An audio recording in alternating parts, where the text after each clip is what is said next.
Alright, magandang morning po sa atin lahat. Ito na naman si Beach Batak at magbabalik. Sa ngayon po ay meron tayo dito na isang Honda DX or Honda LX. Okay? Ito po ay kay Rogel Tejada.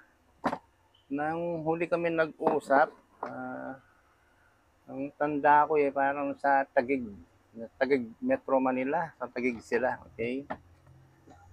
Anyway, meron po siyang pinadalang pyesa. Ito, kasama nitong distributor niya pero busted po itong pinasama niyang component, hindi po siya active. Sa ngayon po, ang piyesa nga apply natin ay hetong E12117A. Ito po. Ito po ay naka-reactivate na. Okay? Hindi ko na po pinakikita dahil medyo mabusisi siyang gawin at i-apply na lang natin po siya dito. Tulad dati, ng unang video natin, na ganito rin po. Dahil sa mayroong kahirapan hanapin itong ICM niya, okay? At heto na naman ang kanyang dadagdag natin ICM. Tulad ng dati, dito po natin ina-apply yan. Ayan. Naka-mounting na po, binutasan ko na din siya, di ba? Para sa video natin, hindi siya masyadong mahaba panoorin, okay? Ito pong gagamitin nating component. Yung dating component niya, kakalasin po natin yon. Ipagpapalitan ko lang po sila. Yung kay Boss Rogel Tejada ay kukunin ko po yun. Ang mga ilang araw ay i-reactivate ko rin tulad nito para pag may dumating na tulad nitong ganitong distributor, hindi na magre-reactivate. Papalitan ko na lang. Okay? Buksan natin. Bali dito ay salpakan lang tayo. Ay nahanda ko na kagad yung mga pyesa. Okay. Distributor cap, water protector, rubber water protector. Tanggalin natin rotor niya.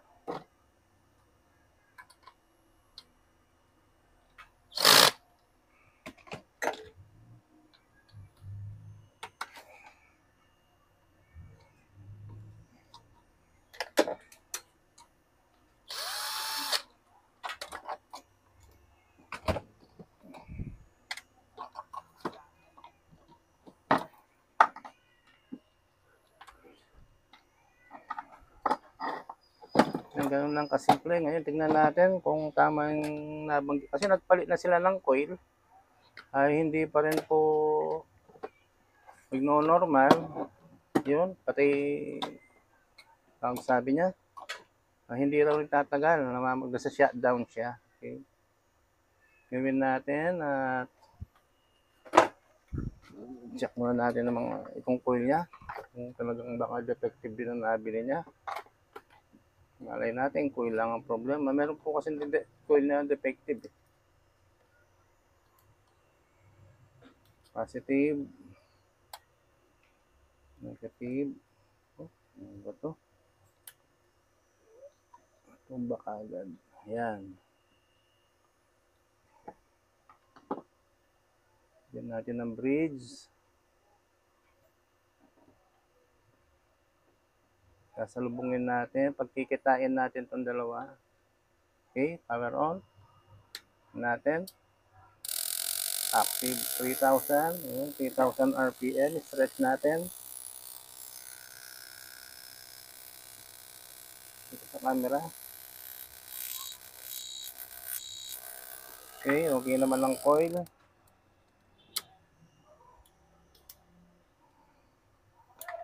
Sa ICM tayo.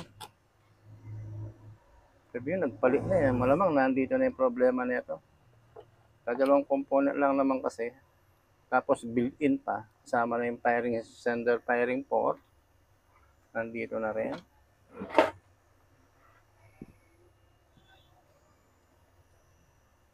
Nag-i-spark siya dito, ha. Dito maglalabas yan. Kita ba sa camera?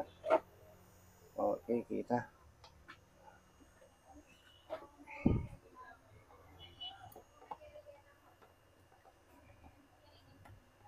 Tingnan natin kung meron pa siyang output.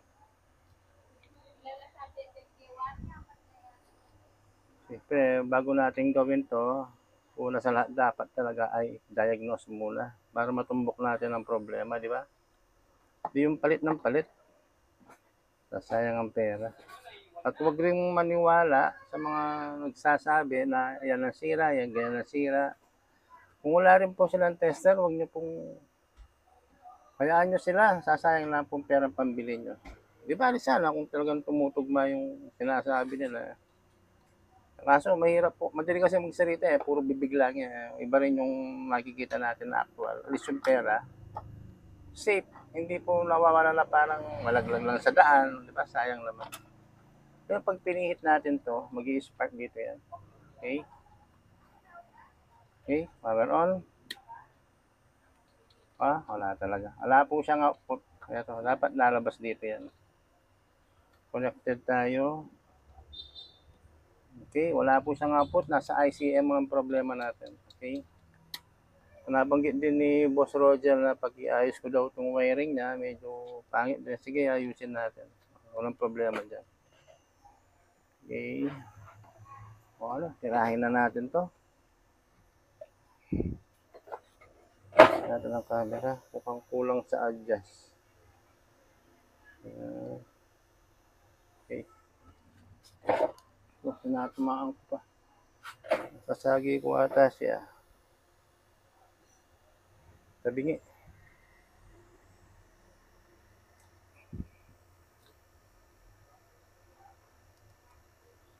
Yan.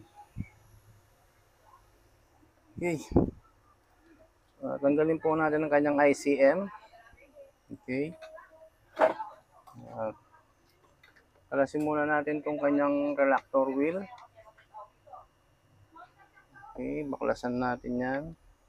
Tandaan lang po, meron pong trademark dito yan. PM, President Marcos. Yan po, pag may dapat pag tinanggal yan, ito pong PM nasa taas pa rin. Huwag nyo pong ilagay ng baliktad. Okay? Dahil mag-iiba po yung ikot ng pairing order natin. Okay? Iba po pagbaliktad. Alam ko medyo may pagka-delay siya. Gagana kaso delay. Pagbaliktad po pagkakalagay ng reactor wheel. Ilalagay ko na po yung aking ICM na reactivation. Kakalasan natin itong kanya.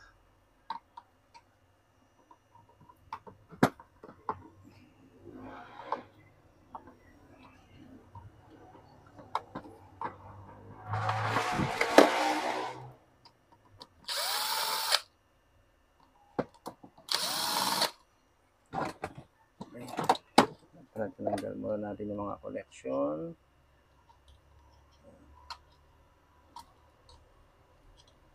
Yan. Kahit reactivate po yan, ang connection pong mga normal ng connection, hindi po mag-iiba yan. Ganyan na ganyan din po. Hindi ko pwedeng palitan yung mga connection niya. Dahil magkakaroon ng pagkakalito yung magkakabit. Kaya ang wiring po niya, ganun pa rin. Walang pagbabago. Ngayon ito pong kay Rogel at kay Hada, kukunin ko to dahil mga ilang araw, malay mo bukas o may Monday, ito lang po re-reactivate pag may dumating na iba. Yan, ganyan din po, salpakan din. Hindi na matagal kasing i-reactivate din po ito. Okay, kung lalagay ko na po yung sa akin, natanggalin ko lang itong bolt. Okay.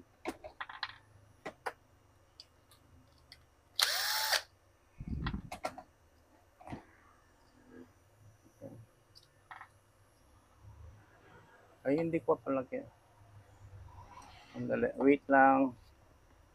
Nakalimutan ko pala siyang i-cut out dito. Ika-cut po pala natin siya dito. Yan, ganyan. Standby.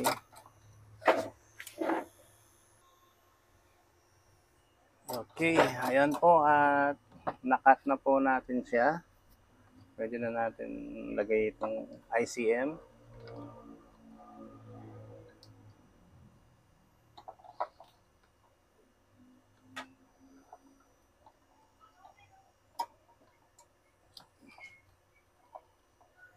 Ayaw.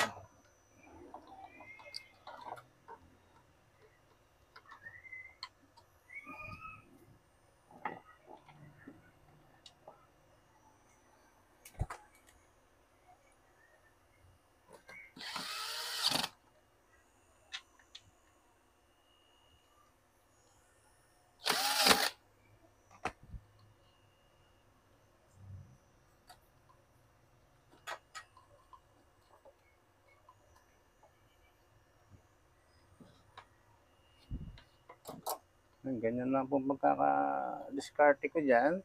Yan. Napakasimple lang. Buti nga po, na-discover natin yung pag-reactivate nito. Hindi, mahirapan po tayo sa pyesa talaga nito. Okay. Connect muna natin ito. Maluwag.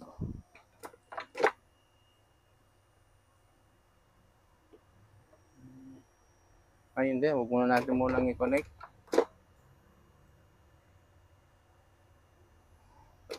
Dito muna tayo.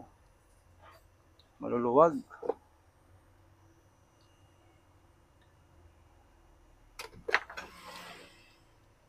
Tigain nyo lang po yung mga tawag dito. Yung mga clip. Ang tawag ba dito? Ano? Almuta ko yung tawag dito. Higpitan lang po ninyo. Para maganda pong kumapit. Tigain lang ninyo. Huwag lang sagad. May siwang pa rin dapat.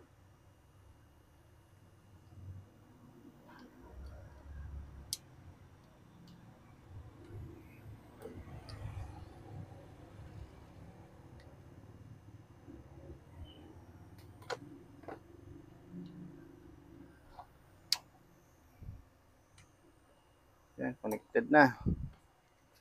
Ngayon, tanggalin muna natin itong ignition coil. Itong pagkalas natin sa ignition coil, ito kasi kahit nung bagubag pa ako ginagawa ko po dyan. Yan, sinusungkit ko pong ganyan yan. Medyo mahirap pong ilabas yan. Minsan napupulit po itong goma, itong rubber niya. Ang ginagawa ko po dyan, gumagamit ako ng ganito, yung black screw. Yun po, pipihit, bubutasan lang natin. Yan. Hilahin lang po yan. Labas na siya. Mas madali po ito. Hindi tayo mahirapan maglabas ng goma niya. Yan lang. Hila. Di ba? Mabilis. Hindi pa nasisira yung goma.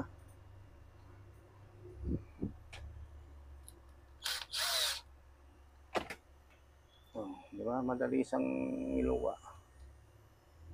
Yan. Siya na lang. Nalagay kasi natin yung ICM. Tumobra to, tumagos.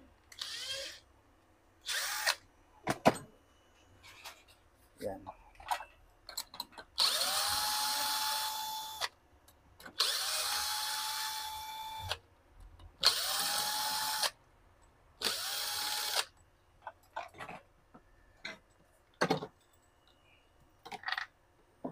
Labas natin ang coil.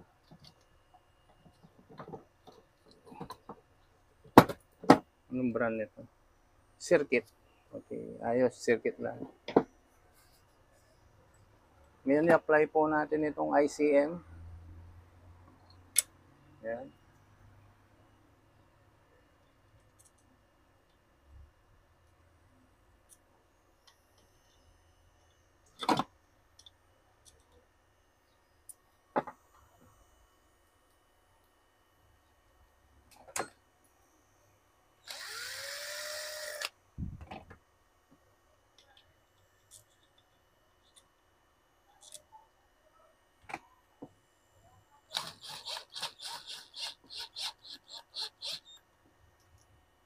Higsi, kulang. Sobra sa washer. Sumobra tayo sa washer.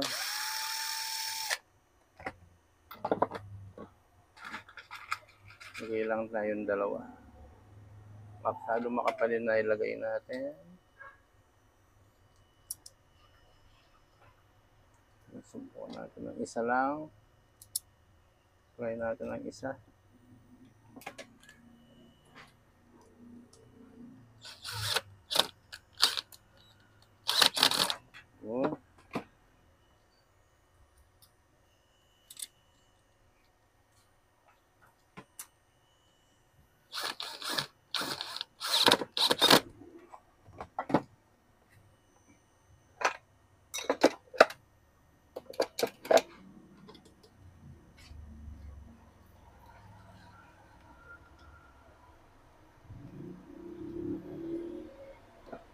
Yan, tibay po yan. Hindi po makakawala yan. Yan na yan.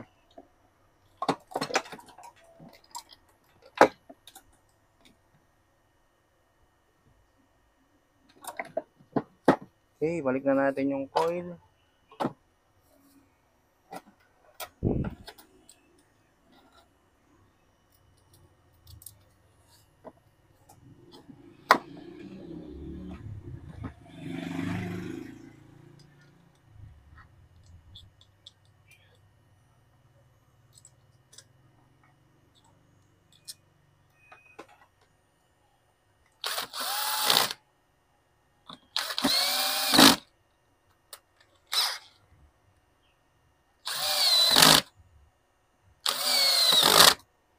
Okay, balik na natin yung mga goma.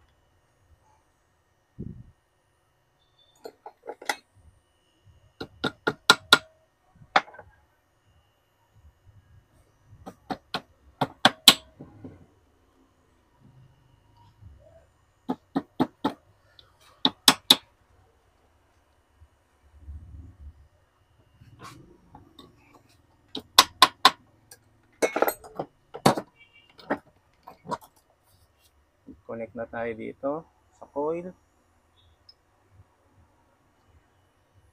Ganyan na ganyan pa rin po yung connection niya. Wala pa po tayong binago dyan. Pagkasanin, nagdagdag lang po ako ng isang component. Okay. Yan, ganyan po yan. Dito natin padadaluyin yan. Sabi po tayo ng wire strip. Ano ba to?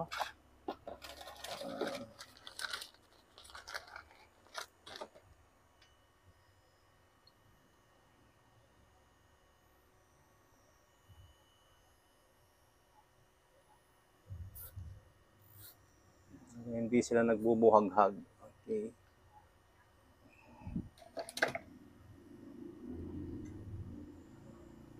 Yan. Wala naman kung tatamaan yan. Ikot lang diretso yan. Okay.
Ito po lang distributor ay ito po ay padala ni bali hindi po padala ay pumunta po pala siya dito ng mga motor po sila.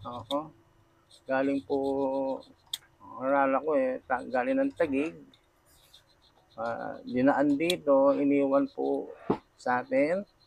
Tapos alam ko tutuloy daw sila ng Pangasinan. Sa Bayambang ba yun? Oo. Pagkatapos nito, i-upload natin ang video para mapanood niya. Okay? Wala po ng dati, kailangan may prueba. Okay. Manghihilang po tayo dito. Lagyan natin ng pondo.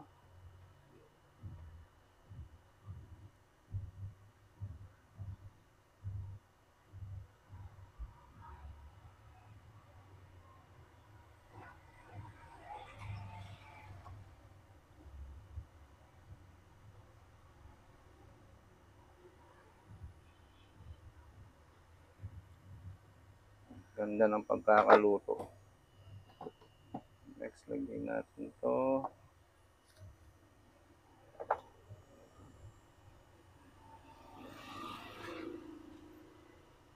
Dahil reactivate po siya,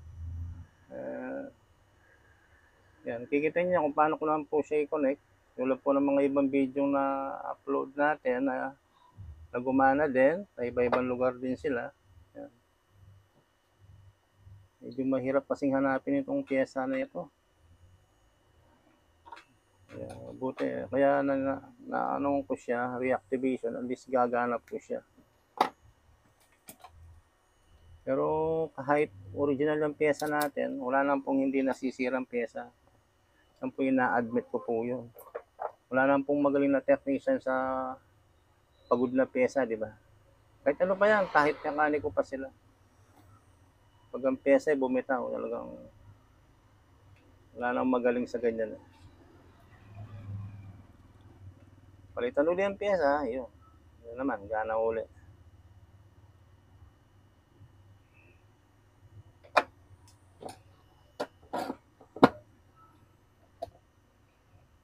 Makalimutan ko yung positive negative nito. Tingnan ko lang yung code ko.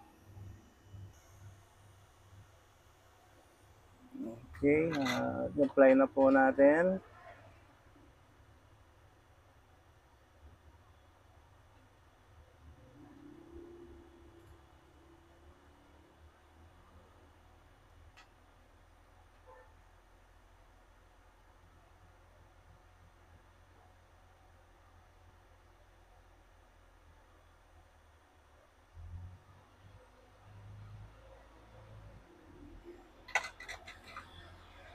Yan, at buo na po siya. Gawin po natin ay paganahin na natin siya. Yan po, kung inyong makikita, nabuo na po natin sa loob ng 20 minutes. Tingnan po natin kung gagana siya.